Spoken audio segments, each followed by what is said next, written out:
नमस्कार। कैसे हैं आप लोग? आज मैं जो बात करने के लिए आपसे आया हूं वो स्कूल के बच्चों और उनके पेरेंट्स को संबोधित है।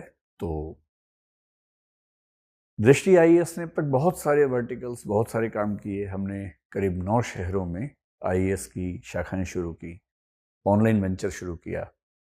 जुडिशरी में हमने ऑनलाइन भी ऑफलाइन भी 2 शहरों में काम करना शुरू किया। इस बीच में टीचिंग एग्जाम्स का एक वर्टिकल हमारा काफ़ी बड़े पैमाने पर चल रहा है। एसएससी और जो बाकी वनडे एग्जाम्स हैं उनके वर्टिकल्स भी हमारे ऑनलाइन सेक्टर में काफ़ी ठीक तरीके से काम कर रहे हैं। इनमें से किसी भी वर्टिकल की शुरुआत में मेरी भूमिका ऐसे नहीं थी कि मैं आके संबोधित करूं, पर आज हम कुछ ऐसा कर रहे हैं कि मेरी इच्छा थी कि मैं खुद इसमें न केवल इन्वॉल्व हूं बल्कि इसी घोषणा भी मैं ही करूं। हम लोग 2026 की शुरुआत में हैं। 15 जनवरी 2026 से हम एक नए वर्टिकल की शुरुआत कर रहे हैं और वो वर्टिकल पहला ऐसा वर्टिकल है, बड़ा वर्टिकल है, जिसमें हमारा मूल उद्देश्य एक संस्थान के तौर पर ग्रो करना नहीं है बल्कि एक समाज के तौर पर ग्रो करने में अपनी भूमिका निभाना है। मतलब ये कि हालांकि ये वर्टिकल हमारे सीएसआर का हिस्सा नहीं है क्योंकि तकनीकी तौर पर हो नहीं सकता ऐसा, पर हम इस भाव से कि समाज की बेहतरी में हर संस्था की भूमिका होनी चाहिए, हमारी भी होनी चाहिए, एक छोटा सा प्रयास करना चाहते हैं। और प्रयास क्या है मैं आपके सामने आज लेकर आया हूं। प्रयास ये है कि हम स्कूल की शिक्षा की दुनिया में थोड़ा सा एक काम शुरू करने वाले हैं और जिसको हम लोग ई स्कूल वर्टिकल या स्कूल वर्टिकल अपनी आपस की भाषा में कहते हैं। तो कहीं कहीं आप इसको हमारा ई स्कूल वर्टिकल पढ़ेंगे, कहीं कहीं स्कूल वर्टिकल पढ़ेंगे, जो भी शब्द आपको अच्छा लगे। ये क्या है, क्यों है, तो मैं केवल 3 बातों पर संक्षिप्त चर्चा करूंगा ताकि दृष्टि की ओर से एक ऑफिशियल अनाउंसमेंट के तौर पर वो सारी बातें पेरेंट्स को और स्कूल के बच्चों को पता हो जो हम बताना चाह रहे हैं। पहला सवाल ये है कि हम ये वर्टिकल क्यों शुरू कर रहे हैं, हमारा इसके पीछे पर्पस क्या है। दूसरा ये है कि हम इसको कब शुरू करेंगे और कैसे शुरू करेंगे, व्हेन एंड हाउ। और तीसरा ये कि क्या सच में हम इसके माध्यम से कोई डिफरेंस क्रिएट कर पाएंगे, ऐसा क्या डिफरेंस हमें लगता है कि हमारे पास है देने के लिए, जो इसके माध्यम से हम पेश करेंगे। सबसे पहली बात यह है कि कब से हम ये क्यों शुरू करना चाह रहे हैं। सिंपल सी बात है, दृष्टि ने बहुत सारे क्षेत्रों में अपना काम किया, लगभग सभी क्षेत्रों में हमारा काम ठीक है और हम बहुत संतुष्ट हैं इस चीज से। पर हमें ऐसा लगता है कि किसी भी समाज में शिक्षा की जो असली नींव है, बुनियाद है, वो तो स्कूल से शुरू होती है। स्कूल 2 तरह के मोटे तौर पर हमें दिखते हैं। एक बड़े शहरों के महंगे स्कूल, छोटे शहरों में भी आजकल कुछ महंगे स्कूल, मध्यम श्रेणी के स्कूल हैं। दूसरी तरफ गांवों में, छोटे कस्बों में वो स्कूल हैं जहां पर शिक्षा की उतनी बेहतर सुविधाएं सरकारों की कोशिशों के बावजूद नहीं मिल पाती। या तो वहाँ टीचर्स हैं नहीं, या टीचर्स कई बार बहुत बड़ी भर्ती में जब होता है तो सिलेक्शन के प्रोसेस में बहुत सावधानी बरतना संभव नहीं होता। और कुल मिला के ये कि अगर गांव के या छोटे कस्बे के स्कूल में, विशेष तौर पर सरकारी अर्ध सरकारी स्कूल में, अगर टीचर्स की इन्वॉल्वमेंट बहुत अच्छी ना हो, बच्चों का उत्साह वो बहुत ना बढ़ा पाएँ, और बच्चे भी जिस बैकग्राउंड से आते हैं उनके पेरेंट्स को भी बहुत अंदाज़ा ना हो कि पढ़ाई कैसे करनी है, पढ़ाई का क्या महत्व है, तो ऐसा होता है। जैसे मैं खुद जब स्कूल में था मैंने पाया कि जिन विषयों में मुझे बहुत उत्साह टीचर्स की ओर से नहीं मिला, मैं भी धीरे धीरे डल होता गया और मुझे आज तक दुख है कि कुछ विषय मैंने बहुत ध्यान से नहीं पढ़े, पढ़ने चाहिए थे, अब लगता है कि पढ़ना चाहिए था। तो ये तो बहुत ही मुश्किल चीज़ है कि भारत के हर स्कूल के अंदर कोई जाए और चीज़ों को ठीक कर सके, वो तो हमारे बस की बात तो क्या ही है, सरकारों के लिए बहुत आसान नहीं है, हम देखते हैं। पर तकनीक के विकास ने एक ऐसी भूमिका हमारे दौर में दी है। एक तो एआई के विकास ने, आर्टिफिशियल इंटेलिजेंस, और दूसरा ये जो ऑनलाइन तकनीक है कि मैं एक स्टूडियो के अंदर खड़ा होकर अपनी बात कह रहा हूँ और देश का कोई भी व्यक्ति यूट्यूब के माध्यम से या हमारी एप्लीकेशन के माध्यम से उस चीज़ को देख सकता है, सुन सकता है, सवाल पूछ सकता है, टिप्पणी कर सकता है, और थोड़ा सा और तकनीकी उपाय कर लें तो बातचीत भी कर सकता है। इस तकनीक के आने के बाद से शिक्षा की दुनिया में और बहुत सारे क्षेत्रों की दुनिया में आमूल बदलाव आया है, सी चेंजेस आए हैं। उस सी चेंज प्रोसेस का थोड़ा सा हिस्सा हम बनना चाह रहे हैं और हमें ऐसा लगता है कि स्कूल की शिक्षा में अगर चीजें बेहतर हो सकें, बेहतर का मतलब ये है कि अगर स्कूल का कोई भी बच्चा अपने स्कूल में पढ़ते हुए, हम इस बात के सख्त हिमायती हैं कि बच्चों को स्कूल में सावधानी से रहना चाहिए, पढ़ना चाहिए, खेलना चाहिए, कल्चरल एक्टिविटीज़ में, डिबेटिंग में, मंच की गतिविधियों में, स्पोर्ट्स की एक्टिविटीज़ में जम के पार्टिसिपेट करना चाहिए। स्कूल छोड़कर किसी तरह की पढ़ाई करना हम इसके पक्ष में बिल्कुल नहीं है, ना कभी होंगे। तो हम चाहते हैं कि बच्चे स्कूल को एंजॉय करें। स्कूल की लाइफ में केवल पढ़ाई नहीं होती है, स्कूल की लाइफ में बहुत कुछ होता है जो स्कूल में बच्चों के साथ आपस में मिलके, बात करके, खेल कूद करके सीखते हैं। और मैं जब भी किसी पेरेंट्स की सभा में जाता हूँ तो ये कहता हूँ कि बच्चों की स्कूल लाइफ को किसी भी तरह से, किसी भी परीक्षा के दबाव में बर्बाद नहीं करना चाहिए, खत्म नहीं करना चाहिए। बच्चे स्कूल जाएं, उस पूरे प्रोसेस को एंजॉय करें, लेकिन पढ़ाई भी महत्वपूर्ण है। ऐसा हो सकता है कि कोई बच्चा अपने स्कूल में किसी अध्यापक से बहुत कंफर्टेबली ना पढ़ पा रहा हो, ना समझ पा रहा हो। ये भी हो सकता है कि किसी स्कूल में टीचर्स की अटेंडेंस ही कम हो, टीचर्स आते ही ना हो, या कोई टीचर छुट्टी पे चला गया है और बच्चों की पढ़ाई सफ़र कर रही है। और फिर मान लीजिए क्लास में समझ भी लिया और घर आके उसको चीज़ें ठीक से याद नहीं आ रही हैं। तो कंसेप्ट की जो बिल्डिंग है, और हम कंसेप्चुअल क्लैरिटी या कंसेप्चुअल जो फाउंडेशन है, उसको शिक्षा में सबसे महत्वपूर्ण मानते हैं। तो हमारा ये प्रयास किसी भी स्कूल को किसी भी रूप में रिप्लेस करने की कोशिश ना है, ना हम ऐसा सोच सकते हैं। हम तो स्कूल जाने वाले बच्चों को स्कूल के साथ साथ एक सुविधा मुहैया करवाना चाहते हैं, ताकि स्कूल के अलावा जब भी इनको दिक्कत हो, उनका सपोर्ट करने के लिए, सुविधा देने के लिए कोई प्लेटफॉर्म खड़ा हो। तो हम क्या करना चाह रहे हैं? हम करना ये चाह रहे हैं कि स्कूल के बच्चे स्कूल से आने के बाद शाम को, अगर उनको अपने विषय में कहीं कोई दिक्कत आ रही है, तो सिर्फ आधा घंटा, 1 घंटा उस स्पेसिफिक टॉपिक पे हमारे टीचर्स के वीडियो देखे, कंसेप्ट अपना ठीक करे, कुछ क्वेश्चंस का जवाब करने का अभ्यास करे, और उसके बाद ये पाए कि उसके स्कूल की शिक्षा को सप्लीमेंट करने के लिए, कॉम्प्लीमेंट करने के लिए एक मंच उपलब्ध है, और जो मंच लगभग आसानी से भारत का हर पेरेंट, भारत का हर बच्चा अफोर्ड भी कर सकता है और उसका फायदा भी ले सकता है। तो इसके पीछे पर्पस मूल रूप से इतना ही है। हमने जानबूझ के तय किया है कि दृष्टि के बाकी वेंचर्स हमारे जैसे हैं, वो चलते रहेंगे, लेकिन ये जो वेंचर है, इसको हम लगभग CSR के तर्ज पर, CSR कानूनी तौर पर हम नहीं बना सकते क्योंकि संस्था अपने ही वेंचर को CSR नहीं कह सकती है, लेकिन हमारे मन में जो इसको लेकर एक नियत है, एक मंशा है, वो ये है कि लगभग 0 के आसपास की फीस, जैसे मतलब महीने की करीब 100 रुपए की फीस, 150 रुपए की फीस के आसपास, हर बच्चे को उसके साल भर की पढ़ाई आराम से मिल सके, और जिस बच्चे को जितनी ज़रूरत है वो उसका इस्तेमाल कर सके। एक बार टॉपिक को समझना हो, 2 बार समझना हो, 3 बार समझना हो, जितनी बार समझना हो, समझ सके, देख सके, हमारी टीम से इंटरेक्ट कर सके, और पढ़ाई में जो सप्लीमेंट्री भूमिका है वो हम पूरी तरह से उसके लिए निभा सके। हम इसे कब शुरू करेंगे और कैसे शुरू करेंगे? क्योंकि ये वर्टिकल बहुत ज़्यादा रिसर्च की, प्रयास की मांग करता है। हम पिछले करीब 6 महीने से इस पर काम कर रहे हैं, और हम एक चरण में सारी शुरुआत करने के बजाय धीरे धीरे इस पर काम करने की हिमायती हैं। शुरुआत हम इसकी कर रहे हैं 15 जनवरी 2026 से, यानी कि बहुत जल्दी, आजकल में ही। अभी हम शुरुआत में इसमें केवल 4 क्लासेस की पढ़ाई शुरू करेंगे, 9th से लेकर 12th तक की पढ़ाई, 9वीं, 10वीं, 11वीं, 12वीं। 11वीं 12वीं में जो 3 सेगमेंट्स होते हैं, हम तीनों सेगमेंट्स को लेंगे। वो आर्ट्स भी है, वो कॉमर्स भी है, और वो साइंस भी है। हमने तय किया है कि जो भी सेगमेंट लें, उस सेगमेंट को पूरी तरह से कवर कर लें। तो आर्ट्स भी होगा, कॉमर्स भी होगा, साइंस भी होगा। कैसे करेंगे? हाउ का जवाब ये है कि फिलहाल हम इसकी शुरुआत कर रहे हैं यूट्यूब से। अभी हम इसको अपनी एप्लीकेशन लेकर नहीं आ रहे हैं। और यूट्यूब पे कैसे? तो यूट्यूब पे हमने 4 चैनल्स अभी जनरेट किए हैं, क्रिएट किए हैं। एक चैनल है, चारों का नाम है दृष्टि स्कूल। तो जब भी आप सर्च करेंगे YouTube पर दृष्टि स्कूल नाम से सर्च करते ही आपको एक दिखेगा कि 3-4 चैनल्स हमारे दिख रहे हैं।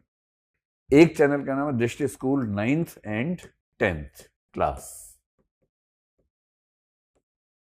दूसरे चैनल का नाम है दृष्टि स्कूल, वही DES में लिख देता हूं संक्षेप में।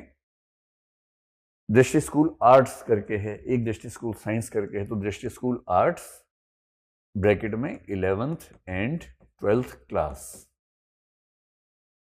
एक चैनल है दृष्टि school commerce 11th and 12th class, और चौथा है दृष्टि स्कूल साइंस, वैसे ही 11th एंड 12th क्लास। तो शुरुआत में हम इन 4 चैनल्स के माध्यम से अपने कार्यक्रम की शुरुआत करेंगे। इस एकेडमिक सेशन में जो भी चल रहा है, उस एकेडमिक सेशन में हम केवल यूट्यूब पे काम करने वाले हैं। हमें इस बात का अंदाज़ा है, इल्म है, एहसास है कि जो आखिरी 1-2 महीने होते हैं एग्ज़ाम के, उस समय बच्चों पर दबाव भी ज़्यादा होता है, उनको क्विक रिवीजन की ज़रूरत होती है, उनका मन करता है कोई उनको हैंड होल्डिंग करते हुए पूरे साल का पाठ्यक्रम थोड़ा आसान भाषा में समझा दे, रिवाइज करवा दे, क्विक रिवीजन करवा दे। तो फिलहाल अगले 1-1.5 महीने तक, जब तक एग्ज़ाम बच्चों के होंगे, हम यही काम करेंगे, लंबी क्लासेस लेके रिवीजन करवाना या छोटे छोटे ब्रेक दे के रिविज़न करवाना, और पूरे पाठ्यक्रम को कम से कम एक बार रिवाइज करवा देना आसान भाषा में। ये हमारा अगले 1-1.5 महीने का पर्पस रहेगा, ऑब्जेक्टिव रहेगा। तीसरी बात किसी के मन में ये आ सकती है कि ये काम तो बहुत लोग कर ही रहे हैं, तो इसमें ऐसा क्या डिफरेंट है? तो डिफरेंट क्या है, ये तो मेरे ख्याल से हम कहें, इससे बेहतर है कि आगे चल के वो लोग बताएं जो इन चैनल्स पर आते हैं। पर मैं आपको ये बता सकता हूं कि हमारी मंशा में, हमारी नीयत में, इरादे में क्या डिफरेंट है। कुछ खास नहीं। एक तो मैंने आपसे पहले ही कहा कि ये जो प्रोग्राम है बहुत ही लो फी प्रोग्राम रहेगा। पर्पस ये है कि गांव में रहने वाला कोई भी बच्चा जिसके पेरेंट्स कुछ भी एक बहुत बुनियादी रोजगार में है, अल्प रोजगार में है, या जिसको हम बोलते हैं पार्शियल एम्प्लॉयमेंट में है, उनको भी इस प्रोग्राम को अफोर्ड करने में दिक्कत जरा सी भी ना हो। एक तो ये पर्पस हमारा रहेगा। पर ये तो हो सकता है कि बाकी कुछ संस्थाओं की ओर से भी, कई CSR करने वाली संस्थाओं की ओर से भी ऐसा हो रहा हो। ये कोई ऐसी बहुत रेयर बात नहीं है। दूसरा क्या अलग है, जो मैंने पर्सनली फील किया है कि स्कूल एजुकेशन में जो माहौल अभी है, जो चैनल्स काम करते हैं, उसमें जो टीचर्स पढ़ाते हैं, मैं किसी व्यक्ति विशेष के बारे में नहीं कह रहा हूं, ना मेरी ऐसी कोई राय है कि मैं किसी व्यक्ति विशेष के बारे में कहूं, पर हमने सामान्य रूप से ये देखा कि स्कूल के बच्चों को पढ़ाने वाले चैनल्स में जनरली टीचर्स का बोलने का तरीका, जोक्स करने का तरीका, बात करने का तरीका कई बार ऐसा होता है जो कम से कम हमें लगता है कि बहुत अच्छा नहीं है। और बच्चों को मनोरंजन तो उससे मिल जाता है, पर मनोरंजन ऐसा नहीं है जो उनका मानसिक स्तर ऊपर बढ़ाए, बल्कि मनोरंजन कई बार ऐसा होता है जो उनको थोड़ा हल्केपन की ओर लेके जाता है।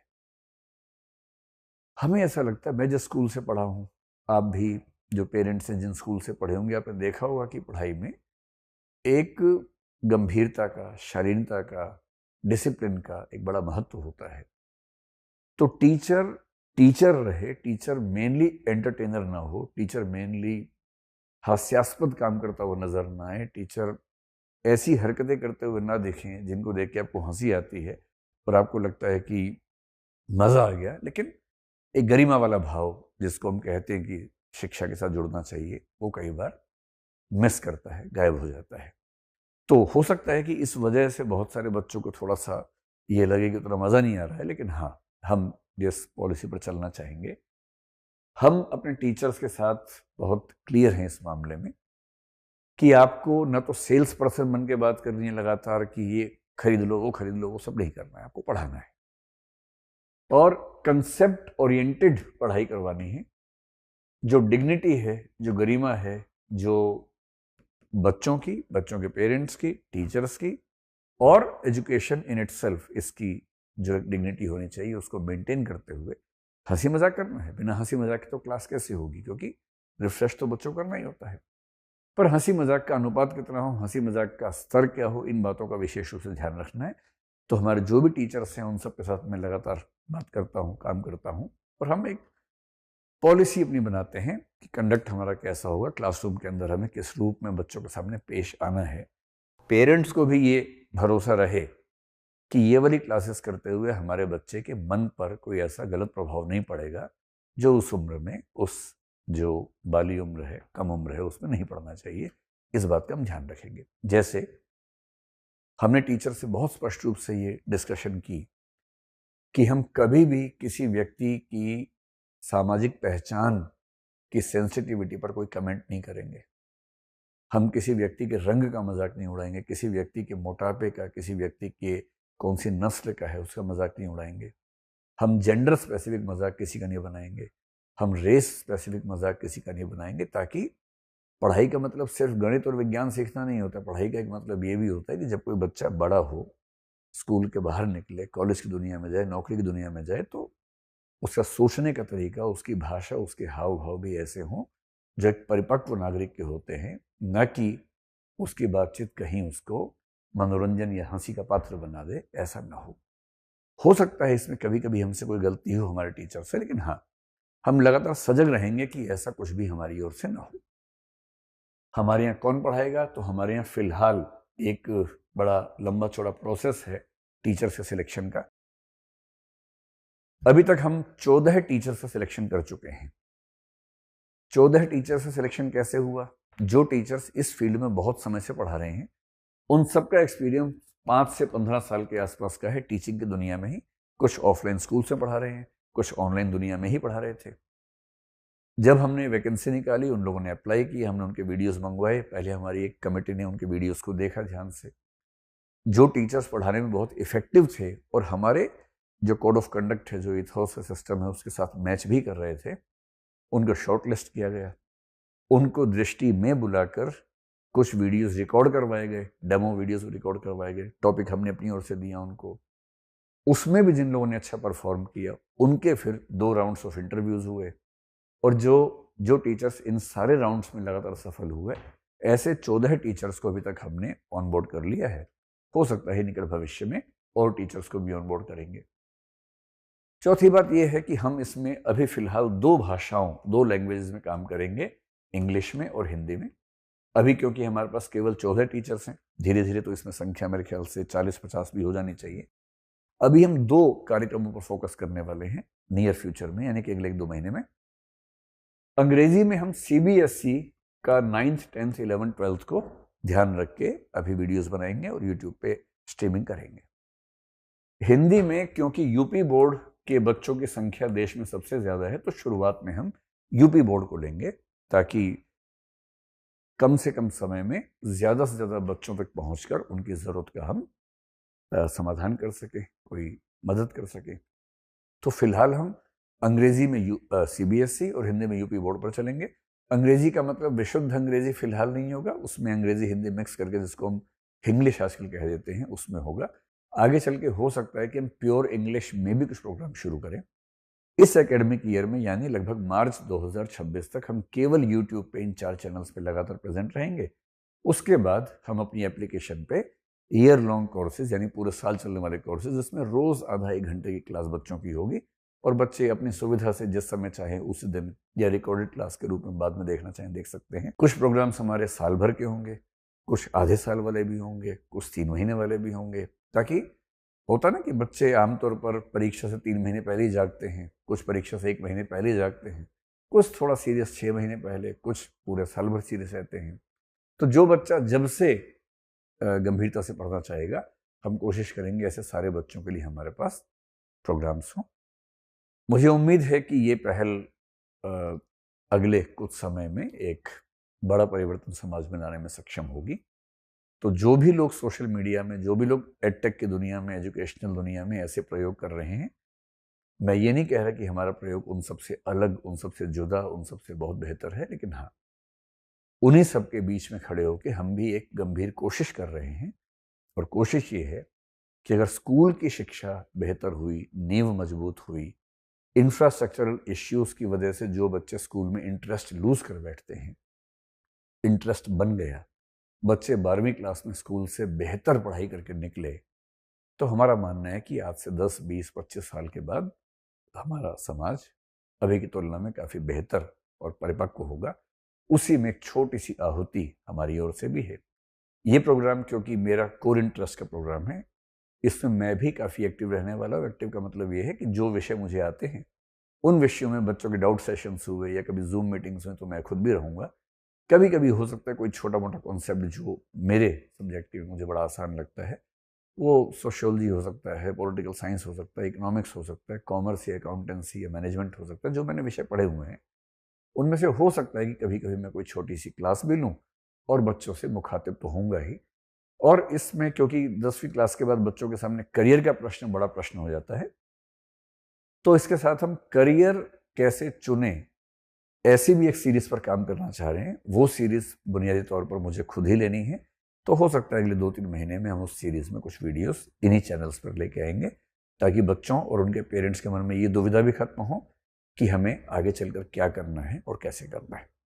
फिलहाल इतना ही, और मुझे उम्मीद है कि हम लोग इस कार्यक्रम के थ्रू, इस चैनल के थ्रू लगातार जुड़े रहेंगे। धन्यवाद, नमस्कार। अब एग्जाम की तैयारी को और बेहतर करने के लिए हमारे चैनल को लाइक, शेयर और सब्सक्राइब करना ना भूलें।